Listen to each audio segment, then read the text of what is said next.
Hello everybody, my name is CK Nene of nenetech.com. Welcome to the third tutorial in JavaScript. In this tutorial, I'm going to introduce you to variables. Okay, variables are very powerful tools you need to consider in any programming language. Okay, a variable is basically a placeholder.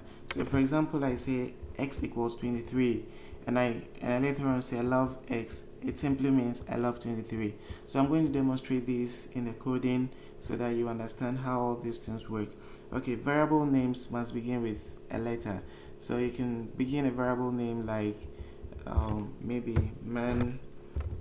You can write a variable name like boy or anything. Okay, variable names can also begin with the dollar sign or the underscore. Okay, you can just write a variable like underscore boy. It also holds. Okay, you can also variable names are case sensitive. For example, the uppercase b and the lowercase b are different variables. So if you declare this in a code, they actually perform two different tasks because they are case sensitive. Okay, you can use reserved words like JavaScript keywords for declaring variable names. They won't work.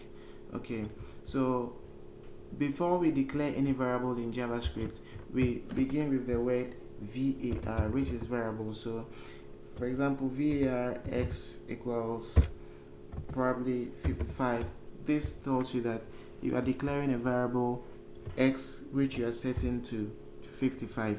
Okay, so we have to understand some of the types of variables we have. We have strings. For example, you display something in double quotations, and then this actually displays on the browser when you echo or when you issue the command to execute that code. Okay, we also have numbers as variables, just as what I used over here. 55 is a number. Also, we have Boolean, and then the Boolean deals with true or false. Okay, so this is a situation where something can either be true or false. It can be on or off or yes or no. So we use Boolean for binary operations. And then we can use arrays, and then sometimes we have undefined or null variables. Okay, so as we go along the series of this tutorial, we're going to see how all these things work. So let me introduce you to variables in JavaScript.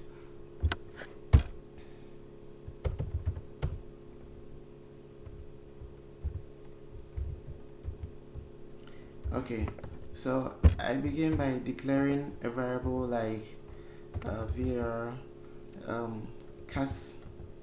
I'm going to do this cas is equal to 23.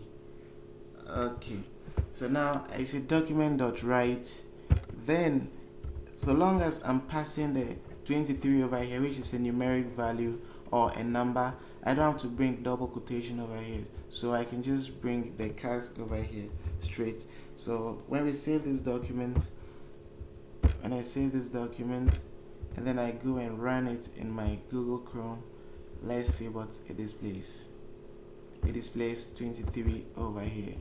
Okay, this is simply because I set a variable here as KS and I set it to be equal to 23. So if I change the value over here to maybe some huge number and I save my document, I go to my web browser and I refresh the page, it gives me that same number.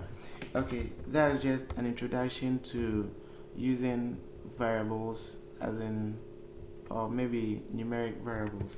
Okay, so we can declare another variable. For example, cas equals maybe nene casmil.